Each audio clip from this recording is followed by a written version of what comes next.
L'invité de la matinale. KTO Radio. Bonjour à tous, l'invité de la matinale de KTO Radio aujourd'hui c'est Bernadette Mélois et avec elle on va parler de chants de Noël, de la liturgie de Noël et de plein d'autres choses. Bernadette Mélois, bonjour. Bonjour. Vous êtes directrice du service national de la pastorale liturgique et sacramentelle de la Conférence des évêques de France.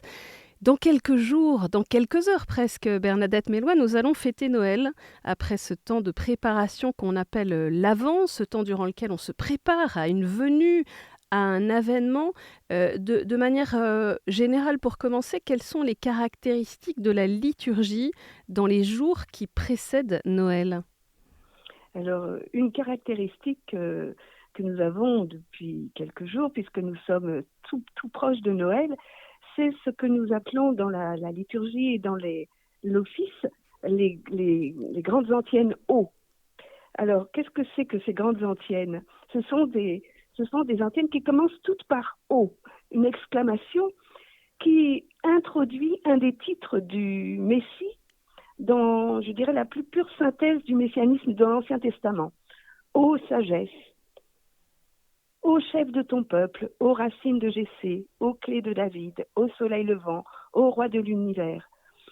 Chacune de ces antiennes est conclue par un « Viens Seigneur Jésus » qui porte en ce moment l'espérance de l'Église, non plus de la venue du Christ dans la chair, mais de sa venue dans la gloire. Et ces antiennes, on les chante depuis le IXe siècle. Elles disent toute l'imminence de la venue du Seigneur. Et on les entend à quel moment ? Vous nous avez parlé de l'office, alors c'est à quel moment L'office précisément ? de l'Aude. À l'office de l'Aude le matin, voilà, nous entendons ces antiennes. On sent que le temps se resserre, que Noël approche. Je disais que l'Avent, c'est un temps où on se prépare à une venue, à un avènement. Vous pouvez peut-être nous rappeler de quelle venue s'agit-il ? Il s'agit de la venue du Seigneur dans la gloire. Nous rappelons sa venue dans la chair, un jour du temps, et nous espérons aujourd'hui sa venue dans la gloire, comme il nous l'a promis. L'Église mentionne 3 venues, sa venue dans le temps, sa venue dans la gloire et sa venue aussi dans nos cœurs. Oui, donc il y a plusieurs venues. Alors venons-en avec vous, Bernadette Mélois, aux célébrations de Noël en tant que telles. Quelles sont les spécificités liturgiques de ce qu'on appelle communément la messe de minuit ? Alors, sa spécificité première est qu'elle se célèbre la nuit, et pas nécessairement à minuit, mais la nuit, d'où son nom de messe de la nuit dans le missel romain. C'est employé déjà bien avant le Concile Vatican II. Et c'est une particularité populaire française de parler de messe de minuit. Hormis ce caractère, je dirais, nocturne, la liturgie ne requiert aucun geste particulier. Même si certaines paroisses aiment introduire la déposition de l'enfant Jésus dans la crèche.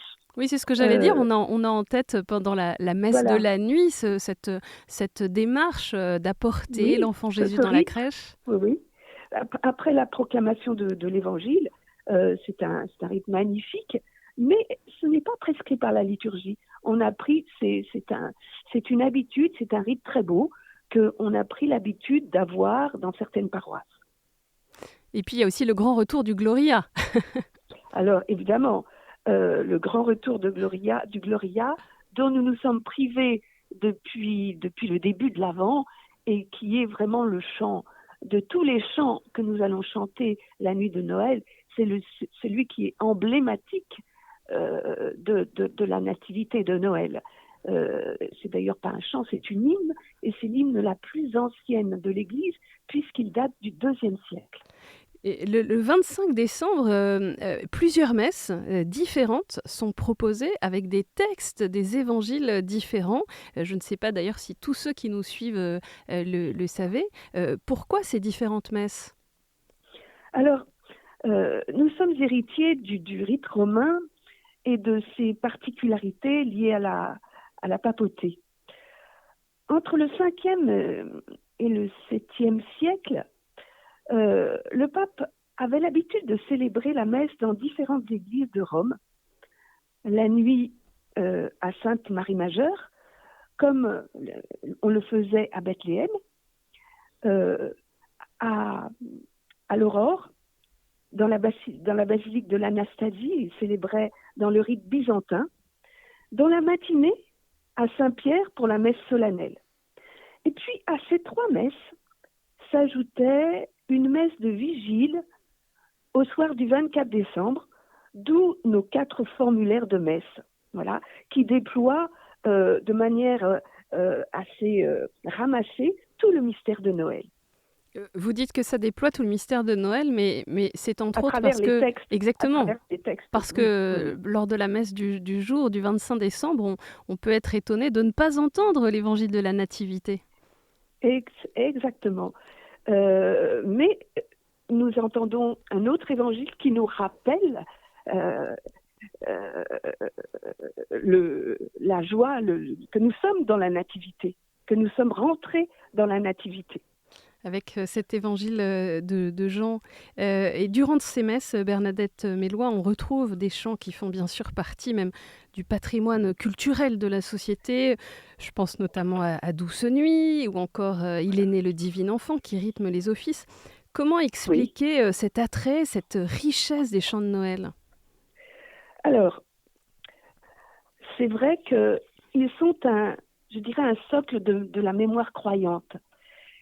Ils ravivent en chacun de nous cette joie simple, cet émerveillement de l'enfance qui a été inscrit dans nos cœurs à partir de nos oreilles. Oui. Et je crois qu'il est important de conserver une place à ces chants connus de tous, que ce soit au cours de la veillée qui précède souvent la messe de la nuit ou pendant la messe elle-même. On a le plaisir de chanter des cantiques comme Douce Nuit, Il est né le divin enfant qui date du XVIe siècle. Et puis des chants traditionnels, voilà. Je vous disais tout à l'heure que le plus ancien chant que nous trouvons dans la nuit de Noël, c'est bien le Gloria, qui est l'hymne des anges. Voilà. Il y a quelque chose dans cette nuit, on se sent comme en communion avec la joie des anges. Il y a quelque chose autour des cloches, autour de la sonorité musicale. Exactement. Et on a aussi bien les cantiques que nous chantons à la messe ou nous chantons à la veillée que d'autres chants plus populaires qu'on ne prendra pas à la messe, mais qui disent aussi Noël, et que les gens ont à cœur même ceux qui ne vont pas à la messe, ont à cœur de retrouver. Alors quels sont par exemple, ce sont des grands débats liturgiques, mais quels sont ces chants plus populaires qui n'ont pas forcément leur place pendant les célébrations ?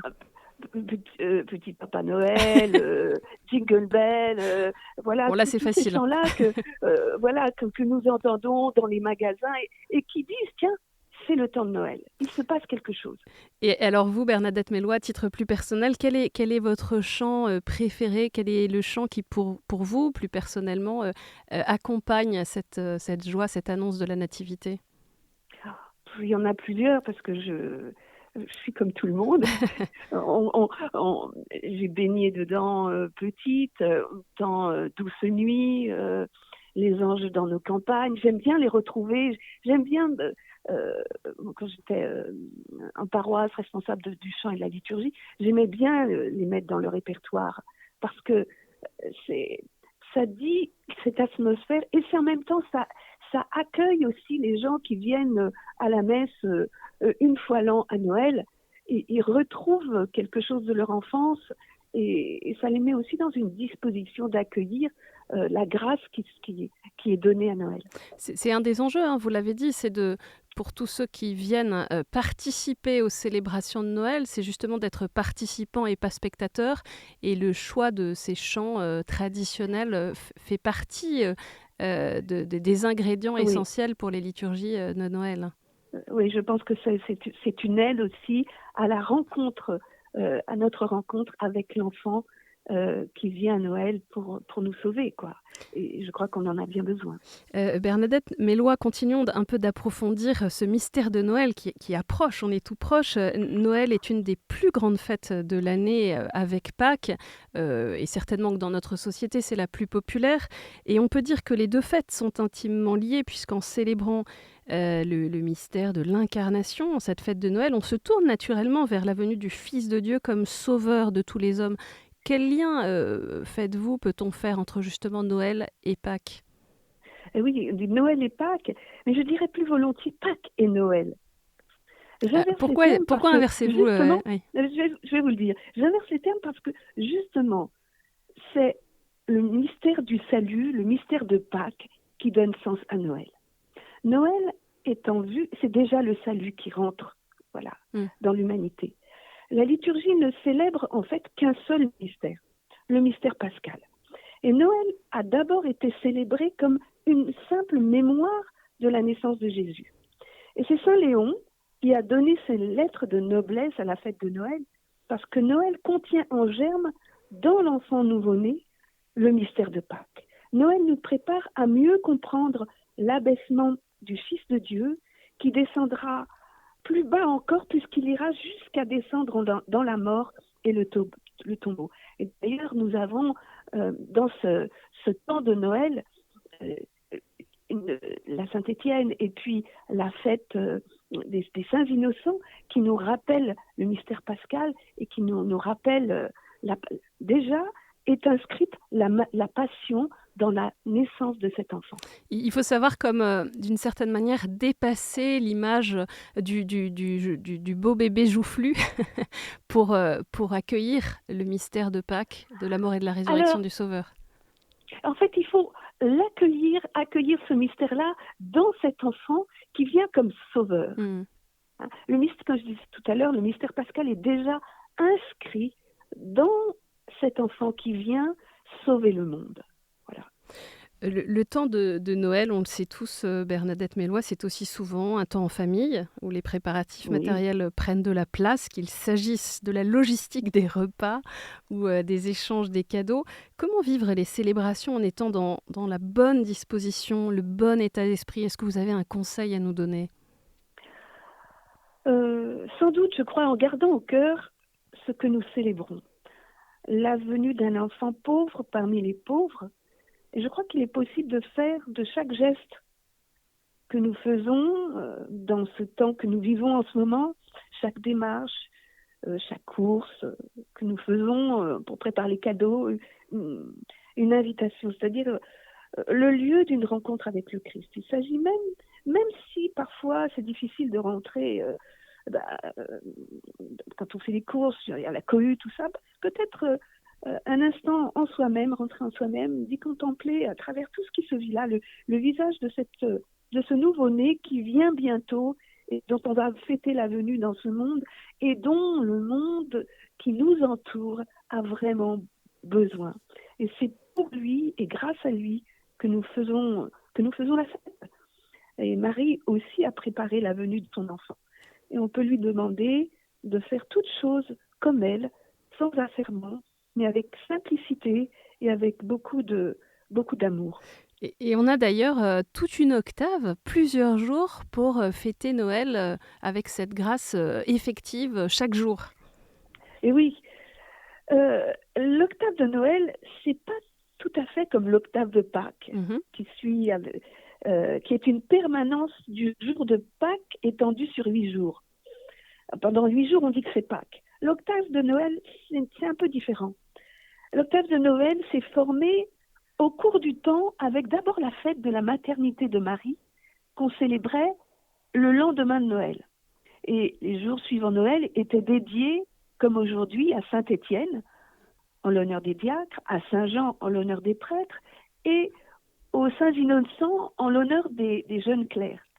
Ce n'est qu'en 1921 que la fête de la Sainte Famille fait son apparition dans l'octave.